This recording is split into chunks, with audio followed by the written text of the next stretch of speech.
আজকে তোমাদের এডুকেশনের থার্ড সেমিস্টারের পরীক্ষা ছিল, তার সঠিক যে অ্যান্সার 40টার মধ্যে 40টাকে এমসিকিউ কটা ঠিক করেছো না করেছো তা এই ভিডিওতে অবশ্যই তোমরা মিলিয়ে নাও। এখানে আমি নির্ভুল উত্তরগুলো তোমাদের সামনে শেয়ার করার চেষ্টা করব এবং আমার যে সমস্ত বন্ধুরা তোমরা 40-এর মধ্যে 40টা ঠিক করেছো তারাও জানাও, কিংবা যদি 2-5টা কমও করেছো অবশ্যই প্রত্যেকে জানাও। কে কটা ঠিক করেছো সবাই জানাও, তাতে করে আমাদের মনটা একটু শান্তি হয় এবং আমাদের দেওয়া অনেক সাজেশন কিন্তু আজকে কমন লেগেছে। এবার দেখো, প্রথম যে কোশ্চান যে সেটটা আমি পেয়েছি তাতে ছিল কিন্তু ল্যাবরেটরি স্কুল প্রতিষ্ঠা করেন কে হবে। সঠিক অ্যান্সারটা হচ্ছে জন ডিউই। অর্থাৎ প্রত্যেকটা কোশ্চান হয়তো আমি পড়ার সময় পাবো না, তবে সঠিক অ্যান্সারটা তোমাদের সামনে দেখিয়ে দেবো প্রশ্ন এবং অ্যান্সার সমেত। এরপরে 2-এর দাগের কোশ্চানটা তোমরা যারা করেছো তারা দেখে নাও। এই যে কোশ্চানটা ছিল সেটা হচ্ছে school is a miniature of society, এ কথাটা কে বলেছিলেন না, এটাও কিন্তু জন ডিউই। ঠিক আছে বন্ধু, আমি তোমাদের সামনে আবার ভালো করে দেখিয়ে দিচ্ছি। এরপরে 3-এর দাগের কোশ্চেনটা দেখো। 3-এর দাগের কোশ্চেনটা এই যে নেতিবাচক শিক্ষার কথা কে বলেছিলেন, সেটা হচ্ছে রুসো। ঠিক আছে বন্ধু, রুসো। 4-এর দাগে যে ডান বাম ছিল এটা কিন্তু সঠিক অ্যান্সার হচ্ছে অপশান বি। 4-এর দাগে যে ডান বামটা দেখে নাও, অবশ্যই তোমরা ডান বামটা করে এসছো, তার অপশান কিন্তু বি এরটা সঠিক হচ্ছে। ওকে বন্ধু, এরপরে 5-এর দাগের কোশ্চেনটা তোমরা দেখো যে বিশ্বভারতী প্রতিষ্ঠিত হয়েছিল কোন সালে, সেটা কিন্তু 1921 সালে। এটা একটা ইজি কোশ্চেন ছিল, তোমরা মাধ্যমিক লেভেলেও মোটামুটি পড়েছিলে। এরপরে 6-এর দাগের যে কোশ্চেন যে মাতৃভাষাই হচ্ছে মাতৃদুগ্ধ, এই কথাটা কে বলেছেন, যে আমাদের রবীন্দ্রনাথ ঠাকুর। ঠিক আছে বন্ধু, এরপরে 7-এর দাগের কোশ্চেন নই তালিম শিক্ষাটা কে প্রবর্তন করেছেন, সেটা হচ্ছে মহাত্মা গান্ধী। এটা আমরা গতকাল তোমাদেরকে লাইভ ভিডিওর মাধ্যমে এসে কুইজ কম্পিটিশান করে বলে দিয়েছিলাম, সেখানে যারা ছিল তারা অবশ্যই কমন পেয়েছো। এরপরে 8-এর দাগের কোশ্চেনটা দেখো, এই যে রবীন্দ্রনাথ ঠাকুর রচিত কোনটা নয়, কোন গ্রন্থটা বা কোন রচনা অংশটা রবীন্দ্রনাথ ঠাকুর রচিত নয়, সেটা হচ্ছে ভারত পথিক। এটাও কিন্তু আমাদের কালকে সাজেশনের মধ্যে, যেটা লাইভ ভিডিওতে এসে তোমাদের বলেছিলাম, তার মধ্যেই ছিল। এরপরে দেখে নাও শিশু কেন্দ্রিক শিক্ষার জনক কে না, রুশো হবে। ওকে বন্ধু, 9টা বলে দিলাম।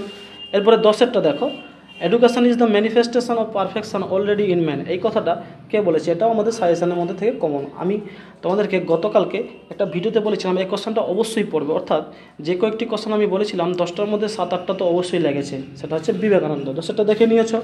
এরপরে 11টার দিকে দেখো, এখানে কি বলেছে না, 2020 সালে জাতীয় শিক্ষানীতির সুপারিশ অনুসারে শিক্ষার সংশোধিত কাঠামোটি কোনটি, সেটা হচ্ছে এই যে অপশান বি।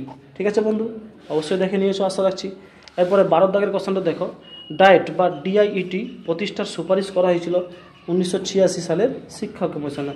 এবার এটা হচ্ছে অপশান বিতে ছিল। ওকে বন্ধু, এরপরে তোমরা দেখে নাও 13 দাগের কোশ্চেনটা। 13 দাগের কোশ্চেনটা একটু কনফিউশন আছে, যদিও আমি মোটামুটি ভাবছি যে একটাই ঠিক হবে। যদি তোমরা সঠিকটা জানো তা কিন্তু কমেন্টের মাধ্যমে জানিয়ে দাও। এরপরে 14 দাগের কোশ্চেনটা এই যে স্তম্ভ 1 স্তম্ভ 2 ছিল, এটা কিন্তু অপশান সি হবে। এবার যদি তোমাদের কাছে মনে হচ্ছে আলাদা কিছু, তাও কিন্তু জানাতে পারো।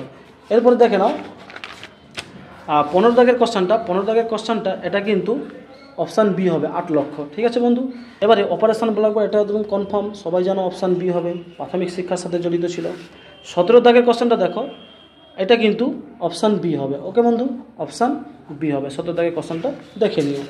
এরপরে 18 দাগের কোশ্চেনটা দেখো, ত্রিভাষা সূত্রের কথা কোন কমিশনে উল্লেখ করা আছে, সেটা হচ্ছে কোঠারি কমিশন।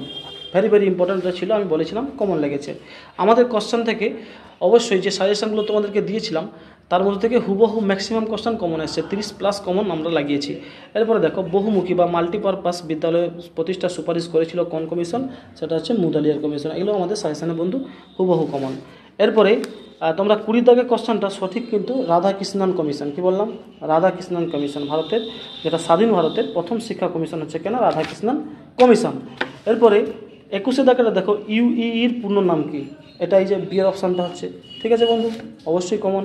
তারপরে ডেলারস কমিশন কবে গঠন করেছিল কারা, সেটা হচ্ছে ইউনেস্কো। অবশ্যই ইম্পর্টেন্ট কোশ্চেন একটা ছিল, তোমরা কমন পেয়েছ। এরপরে 23 দাগের কোশ্চেনটা বন্ধু দেখে নাও, সেটা হচ্ছে সুস্বাস্থ্যের জন্য শিখন, অবশ্যই এটা ছিল দেওয়া।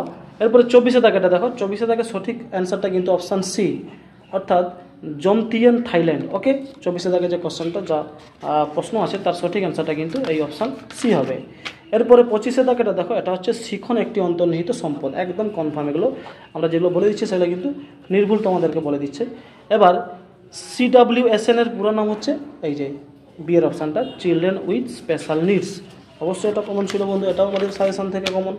এবারে 27 দাগের কোশ্চেনটা দেখো, এটা কিন্তু দৃষ্টিহীনদের। ওকে বন্ধু, এরপরে 28 দাগের কোশ্চেনটা এটা কিন্তু 40, কি বললাম 40।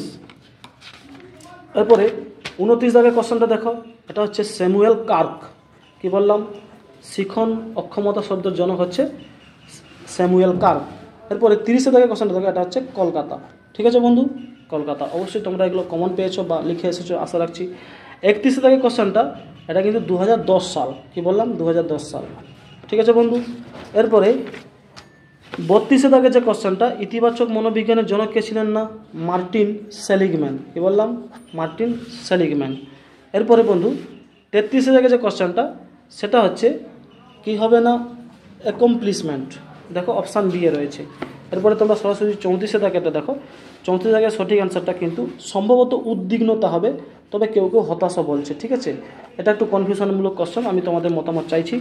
এরপরে 35 দাগের কোশ্চেনটা দেখো, 35 দাগের কোশ্চেনটা কিন্তু অপশান বি হচ্ছে সঠিক অ্যান্সার। এরপরে 36 দাগের যে স্তম্ভ 1 স্তম্ভ 2 ছিল, এটা কিন্তু অপশান ডি হবে বন্ধু। ওকে, অপশান ডি এটা সঠিক অ্যান্সার। এরপরে 37 দাগের কোশ্চেনটা দেখো, 37 দাগের কোশ্চেনে তোমরা সঠিক যেটা পাবে সেটা হচ্ছে বধিরতা। ঠিক আছে, বধিরতা সঠিক অ্যান্সার। এরপরে তোমরা চলে যাও 38 দাগে, 38 দাগে যেটা পাবে সেটা হচ্ছে ছোট অক্ষরের বই। ঠিক আছে বন্ধু। এরপরে 39 দাগের কোশ্চেনটা সঠিক অ্যান্সার কিন্তু বৈচিত্র্য একটি সম্পদ। ঠিক আছে। এরপরে শেষ যা কোশ্চেন সেটা কিন্তু 40 দাগ ছিল, সেটা সি এর অপশানটা। ওকে বন্ধু, অর্থাৎ তোমাদের সামনে 40টা যে সঠিক অ্যান্সারটা আমি তুলে ধরলাম। যদি তোমাদের কোনো মূল্যবান মন্তব্য মতামত থেকে থাকে তা জানাও, এবং কোন বন্ধু কতগুলো ঠিক করেছো বা কে কত নাম্বার পাবে তা আমাকে কমেন্টের মাধ্যমে জানালে আমরা একটু খুশি হব। বেস্ট অফ লাক বন্ধু। এসআর কোচিং সেন্টার অবশ্যই তোমরা সাবস্ক্রাইব করে বন্ধুদের মাঝে শেয়ার করে অল নোটিফিকেশান অন করতে ভুলবে না। আসছি অন্য দিন অন্য কোনো একটা ভিডিও নিয়ে। সুস্থ থাকবে, ভালো থাকবে, ধন্যবাদ।